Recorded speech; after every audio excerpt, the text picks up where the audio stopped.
ওমরে ফারুক যখন ছিলেন কাফের মুশরিক, তখন সে বিশ্বনবীকে বিশাল চরম পর্যায়ের দুশমন মনে করত।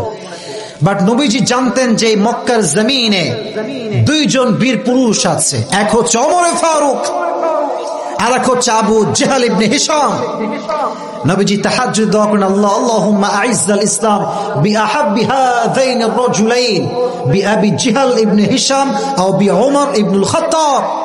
আল্লাহ, আমি তোমার কাছে দুইজনের নাম বলবো, এক হচ্ছে আবু জেহাল ইবনে হিশাম আর এক হচ্ছে খাত্তাবের বেটা ওমর। যে কোনো একজন যুবককে তুমি কালেমার মাধ্যমে, এদের মাধ্যমে তুমি ইসলামের পতাকাকে উড্ডীন করে দাও। পড়ে আল্লাহু আকবার।